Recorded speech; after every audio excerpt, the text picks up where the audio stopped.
Olá a todos, bem-vindos ao canal Mais Foco. O meu nome é Vítor Pinheiro e esta semana eu vou lançar hoje um episódio e depois daqui a 2 dias lanço outro. Este episódio é falar um bocado sobre a atualidade dos mercados, a atualidade em termos de conflito internacional e queria também tentar aqui explicar um bocado o que é que está a acontecer, não numa perspectiva só de política, mas em que é que um investidor normal também fica afetado por dois países ou um país está em guerra com o outro. Então, na semana passada, Putin decidiu entrar em guerra com a Ucrânia. Isto é algo que já estava a acontecer há alguns meses, já havia aqui o alerta de que forças militares estavam a aproximar-se pela parte da Ucrânia, pela parte da Crimeia, e do Mar Negro e da mesma forma pela Bielorrússia. Foi sempre negado, entretanto foi dito pelo presidente da Rússia que iria haver uma operação militar, mas que a intenção não era invadir o país. Já percebemos que isso não foi de todo verdade e o que aconteceu foi que os mercados entraram em pânico e ao mesmo tempo, tanto nos Estados Unidos como na Europa, todos os mercados foram, neste momento estão em vermelho, pelo menos desde o início do ano, em algumas ações a baixarem 30% a 40%. Isto já é algo que já estava a acontecer desde, eu diria que novembro. Os mercados americanos já estavam a corrigir de uma forma bastante grande. Puxando aqui um bocado, se calhar, atrás, há um ano, foi exatamente há um ano, dia 11 de fevereiro, eu fiz um vídeo de porque é que eu estava a deixar de investir na Bolsa Americana. E então, a minha lógica na altura foi porque, basicamente, a Reserva Federal continuava a imprimir muito dinheiro, a dar dinheiro à população, e a inflação estava a subir de uma forma nunca antes vista. Não fiz um vídeo de acompanhamento deste fenómeno até ao final do ano, mas se calhar o vídeo saiu um bocado mais cedo do que o que deveria. No entanto, podemos ver que a partir de outubro, novembro, houve efetivamente uma grande correção porque a inflação subiu de tal forma que, de certa forma, as instituições, tanto na Europa como nos Estados Unidos, começaram a acautelar os investidores e a dizer que teria que haver aqui uma resposta monetária e fiscal para que a inflação fosse controlada de alguma forma. E então, também depois fiz um vídeo, também no ano passado, em seguimento deste primeiro vídeo de deixar de investir. Entretanto, eu já comecei a investir outra vez nos Estados Unidos, especificamente em algumas ações. Há outros, como por exemplo ETFs, que eu continuo a adicionar sem grandes alterações, mas se forem a ver as matérias-primas nos últimos tempos e mesmo durante este ano, portanto com a crise na Ucrânia, a guerra na Ucrânia, podemos ver que as matérias-primas continuam em foco. Era uma coisa que eu tinha falado, não só o ouro que nas últimas semanas subiu cerca de 20%, o ouro tem que ser tratado não só como uma forma de nos protegermos, mas também de certa forma os investidores utilizarem como refúgio. E também é um material que não deixa de ter o seu valor para outro tipo de indústrias. Depois, como é óbvio, há aqui outros tipos de materiais, como o paládio, o níquel, o alumínio e muitos outros que eu falei neste vídeo, e continuamos a ter essa noção que, por causa da inflação, este tipo de matérias-primas vão continuar a subir, e foi algo que também fiz questão de dizer há um ano, e continuo a dizer hoje, e que o meu portfólio de certa forma valorizou também por causa disso. Portanto, um é ouro, outro é outros tipos de matérias-primas com uso industrial. Com a questão da Rússia, a Rússia é um dos grandes exportadores, como por exemplo de paládio e de petróleo, que também falei aqui do petróleo, que o petróleo iria, por causa da economia voltar ao seu nível pré-pandémico, que iria acelerar, mas uma coisa que eu disse no vídeo é que não esperava que ultrapassasse níveis anteriores. Portanto, nunca pensei que tivesse a passar os 90 e tais 100 dólares, que está neste momento, e por causa do conflito está nos 102, 103 dólares. Isto vai continuar a adicionar pressões inflacionárias por todo o mundo, ou seja, acho que este foi nunca uma boa altura para este tipo de coisas, mas acho que ainda adicionou um outro nível de complexidade. O mundo ainda estava a recuperar da pandemia e das disrupções que houve nas supply chains. Basicamente podemos ver que os preços de tudo o que é matérias-primas, do transporte dessas matérias, dos produtos, bens e serviços, tudo começou a subir em preço. Os ordenados das pessoas também são um fator inflacionário, mas que têm que acompanhar de certa forma a inflação, causando ainda mais inflação. E o petróleo, como é óbvio, é um produto muito importante numa cadeia de abastecimento mundial, e então podemos ver ainda mais pressão. Portanto, depois também falei aqui de políticas monetárias, que foi o meu terceiro vídeo, digo eu, dentro destas 3 temáticas que estou a tocar hoje, que é o porquê de eu ter deixado de investir nos Estados Unidos, especificamente porque era um mercado que estava mais sobrevalorizado. Todos os investidores estavam a ir para o mercado americano, também muito por causa daquilo que foram os estímulos. E depois o segundo tópico era as matérias-primas, algo que apostei bastante no ano passado, e ao mesmo tempo aquilo que eu chamo de gravidade nas ações, e que tem a ver com as decisões que são feitas pela Reserva Federal e também no mercado das obrigações. Na altura, como podemos ver, eu tinha aqui um vídeo, estava a dizer que tinha subido para 1.70 e tal, à data estava aqui no 1.64, portanto a taxa a 10 anos, neste momento está nos 2%, também falei aqui qual é que era a expectativa que as obrigações fossem tocar, falei aqui os valores médios esperados para a inflação, as obrigações a 10 anos estavam a 1.60 e estava à espera que no próximo ano, ou até ao final do ano, houvesse aqui pelo menos 0,4% de subida, até aos 2%, o que efetivamente aconteceu um ano depois. Mas o que é que isto depois, eu neste vídeo também falo sobre isso, que é o quê? As ações que não têm valores fundamentais, ações que não são defensivas, ações que são muito especulativas, aquelas que se calhar subiram mais durante a pandemia, foram aquelas que também perderam mais nos últimos 3, 4, 5 meses. Porquê? Porque são empresas que tiveram uma grande procura durante a pandemia, houve uma grande injeção de capital nessas empresas e depois os investidores, passado 1-2 anos, começaram a perceber que elas não conseguiam sustentar as valorizações atuais, e basicamente quando toda a gente começa a retirar dinheiro do mercado e começam especificamente fundos de investimento começam a alocar os seus portfólios, começam a colocar em ações mais defensivas, empresas mais sólidas, com lucros grandes, mas que se calhar não têm um crescimento de 30-40% como estas empresas estavam a ter. Então, ao retirar dinheiro destas empresas, foram para, por exemplo, ações com dividendos ou as grandes empresas tecnológicas americanas. Mas muitas das empresas que toda a gente estava a investir, neste momento perderam entre 50% a 70% do valor.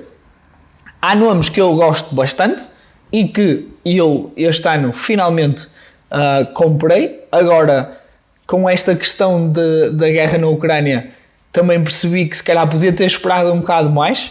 Aliás, ninguém pode estar à espera deste tipo de eventos, mas os investidores estão, não só com a pressão da Reserva Federal, também com a questão da guerra, não estão a perceber muito bem onde é que podem alocar os seus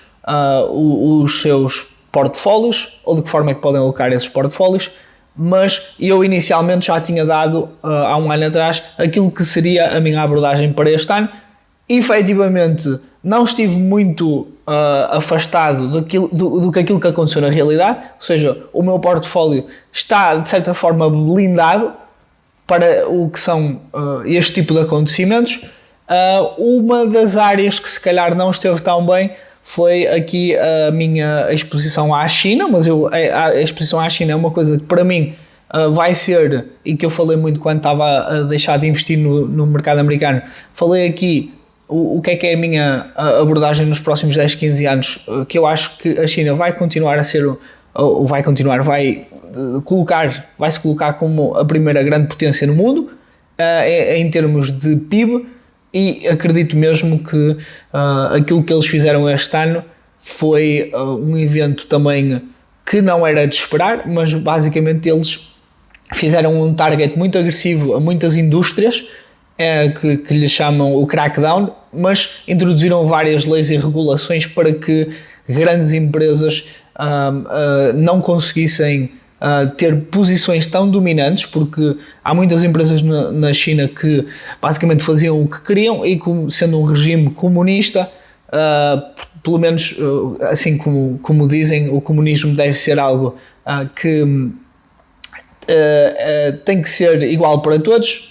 A maior parte dos casos não acontece, há diferentes tipos de comunismo, um comunismo para os ricos e um comunismo para os pobres, mas aqui houve uma tentativa do presidente da China de basicamente obrigar essas empresas a distribuir os seus lucros massivos, em alguns casos até retirar o lucro na totalidade, e algumas das minhas posições também foram afetadas com isso. Neste momento, a maior posição do meu portfólio em termos de ações individuais é a Alibaba. Continuei a reforçar porque eu acredito que é uma empresa muito boa e que vai continuar a ser uma grande aposta para o futuro.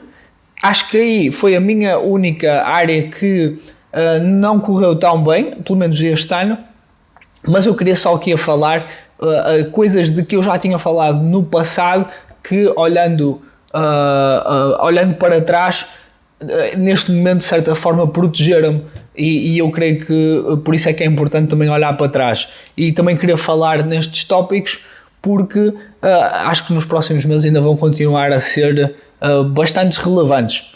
Com isto também, como é óbvio, continuem a seguir e a subscrever ao canal e a seguir o meu conteúdo, porque eu também, quando faço um vídeo ou quando mostro aqui algum conteúdo, tento sempre suportar com aquilo que eu creio que vai acontecer.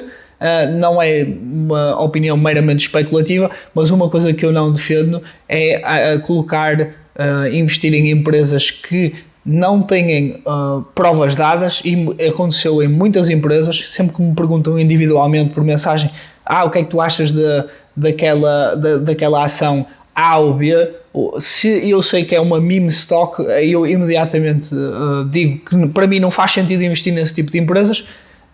E também fiz um vídeo a falar sobre GameStop e AMC, e o que podemos ver um ano mais tarde é que essas empresas estão a se calhar 20 ou 30% do valor de mercado que estavam na altura. Por isso, se calhar a melhor forma, e o que eu digo a toda a gente, a melhor forma de investir nos mercados sem ter a volatilidade ou tanta volatilidade é mesmo através dos ETFs. Também fiz vídeos sobre ETFs. Acho que é a melhor forma de qualquer pessoa investir passivamente e obter aqui rendimentos a longo prazo. Volto a dizer, a longo prazo. Não é uma coisa que as pessoas devem colocar o dinheiro a curto prazo. Para isso, se calhar é melhor ter uma conta bancária. Mas também queria falar aqui um bocado sobre a parte política que está a afetar a Europa. Eu neste momento não estou na Europa, mas nunca pensei que um escândalo destes fosse acontecer, e sem dúvida tenho acompanhado de perto ao que tem acontecido. Em termos daquilo que aconteceu à Ucrânia e os últimos desenvolvimentos, é que a NATO tem, de uma forma bastante clara, mostrou que está completamente de acordo com todas as sanções que tem aplicado à Rússia, desde desligar grandes bancos da Rússia do sistema SWIFT. Para quem não sabe, o sistema SWIFT é utilizado mundialmente, o sistema de pagamentos, e ao cortar de certa forma o sistema de pagamentos destes bancos, eles basicamente não conseguem fazer nada. Isto também para ter a noção que a Rússia, desde a anexação da Crimeia, se tem preparado para este evento. Portanto, isto não é algo que aconteceu agora, que já vem a ser preparado com muitos anos, muito por causa das reservas de, por exemplo, dólar ou outras moedas internacionais por parte da Rússia. Acho que atingiu cerca de 600 mil milhões, ou seja, eles têm gradualmente comprado moeda para deter dentro do seu património. vamos chamar assim, e isso mostra que a Rússia de certa forma estava-se a preparar. Se calhar não se estavam a preparar para algumas daquilo que foram as sanções, que foi maioritariamente para de certa forma fazer com que a Rússia negociasse com a Ucrânia, mas atacaram os bilionários russos. Neste momento os seus ativos por toda a Europa, Canadá, também o Japão vai avançar também, Singapura também disse que ia começar a colaborar com os países na União Europeia e muitos outros para congelar os ativos. Tivemos notícias que, por exemplo, o Roman Abramovich podia estar a passar o Chelsea ou a vender o Chelsea. Tivemos também a restrição de voos, seja jatos privados, voos russos, tudo neste momento está bloqueado em maior parte dos países europeus. Também foi um target foi a nível de financiamento, qualquer tipo de financiamento que uma instituição na Rússia queira fazer em mercados europeus ou americanos, neste momento não há qualquer possibilidade de o fazerem. Já houve notícias que um banco na Rússia, que tinha algumas filiais na Europa, já declarou falência. Hoje podemos ver que o rublo afundou quase 30% para mínimos históricos e o Banco Central da Rússia subiu as taxas de juros de 9,5% para 20%. Por isso imaginem que neste momento as pessoas vão pedir um empréstimo ou um negócio que não esteja a beneficiar dentro da Rússia, não esteja a beneficiar e quer continuar em funcionamento, neste momento, olhando para aquilo que vai ser o custo do financiamento, quase 20%, isto não cabe na cabeça de ninguém. As pessoas começaram a tentar ir buscar o seu dinheiro aos bancos, muitas filiais estão fechadas, as pessoas não conseguem tirar o dinheiro e acredito que estão a ter dificuldades em trocar o dinheiro também. Depois também podemos ver aqui que pela primeira vez a União Europeia vai financiar a compra e entrega de armas e equipamento para um país que está a ser atacado. Isto já não era feito desde que acabou a Segunda Guerra Mundial e depois mais tarde a Guerra Fria. Muitos países, como por exemplo a Alemanha, também alinharam neste plano e vão não só fornecer armas. Neste momento já há muitos países, Portugal, Estados Unidos, Suécia, Finlândia, todos eles estão a financiar ou a enviar material para a Ucrânia, material de guerra. Para quem se calhar está a olhar aqui um bocado de fora e pensa que isto pode ser uma boa oportunidade para comprar, e eu creio que pode não ser assim tão boa, a não ser que sejam em questões como ETFs. Eu acho que isso são sempre formas de continuar a investir sistematicamente, independentemente do que acontece, mas acho que mesmo ETFs tiveram aqui quebras favoráveis para pessoas que estão a investir, mas se calhar não deixar de ter aqui uma atitude defensiva, porque esta incerteza do que vai acontecer a seguir vai continuar. Podemos ver que aqui um grande parceiro da Rússia é a China, e mesmo eles neste momento não sabem bem onde se colocar, se são pró ou abstêm-se ou se devem condenar as atitudes da Rússia. Mas como podem ver aqui, este gráfico mostra a percentagem de dólar que é utilizado quando estamos aqui a fazer negócio entre estes dois países, e podemos ver que desde 2015 até 2018 isto tem baixado bastante. Estes países querem reduzir cada vez mais a sua exposição ao dólar. Isto também foi uma das partes importantes que eu falei no meu vídeo de porquê deixar de investir nos Estados Unidos, que era o facto de o dólar como moeda de reserva mundial cada vez mais vai perder esse estatuto, não só por conflitos de guerra, como por exemplo é este tipo de países vão querer, porque sempre que lhes é aplicada uma sanção, está-lhes a ser retirada alguma liberdade, e então eles percebem que o facto de não utilizarem o dólar, os países não vão conseguir aplicar sanções, e tanto a China como a Rússia têm continuado a trabalhar para retirar essa componente muito importante que é o dólar. E foi também aqui que eu falei em outros vídeos de o porquê da Bitcoin ser um bom investimento, pelo menos é uma opinião minha, porque se há países que continuamente querem remover este dólar como uma parte essencial da sua economia, faz com que tenha que haver uma alternativa, mas uma alternativa que seja aceita pelos outros países. E podemos ver que houve imensos donativos para o exército ucraniano, para organizações ucranianas, que foi feito através de Bitcoin.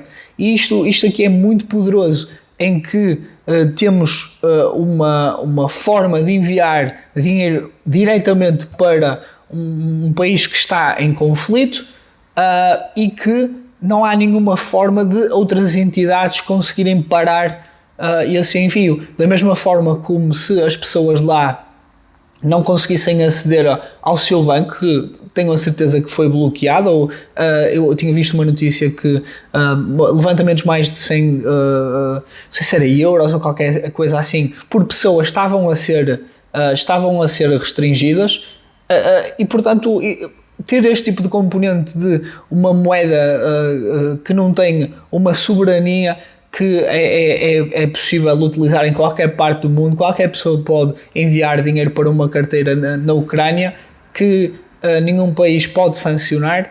Isto é extremamente importante e é por isso que eu continuo a ter uma grande exposição a Bitcoin, porque acho que é um caso de uso bastante interessante e no futuro, para o bem e para o mal, atenção, porque depois também é possível colocar sanções de uma perspectiva de corretoras. É preciso ter aqui toda a documentação necessária para que a pessoa que esteja a utilizar a corretora possa ser ou não validada. Portanto, é sempre possível restringir de alguma forma. No entanto, se eu sou restringido num país, se mudar para o outro, se calhar essa restrição já não está lá. Então, não só por uma perspectiva de inflação, que a par do ouro acho que é uma forma de preservação de valor, de riqueza, e tem-me surpreendido também pela positiva, pelo facto de, apesar de ter descido e agora estava a subir outra vez e voltou a descer, mostra que mesmo durante um conflito internacional, com o facto de as ações mais especulativas estarem a perder grande capital porque está a ser realocado para outros lados, mesmo assim a Bitcoin continua a valores que se calhar no início do ano passado estava ao mesmo preço, ou seja, tem mantido pelo menos o seu valor. Claro que houve aqueles dois períodos que atingimos os 65 e os 68 mil dólares, mas tem mantido a trajetória ascendente e de uma forma, se olharmos um ano para trás, continua mais ou menos estabilizada. Isso também é algo muito positivo. Voltando aqui ao conflito, vemos aqui grandes empresas como a BP a retirar ou alargar a sua posição acionista na petrolífera russa, Rosneft. Eles neste momento têm cerca de quase 19%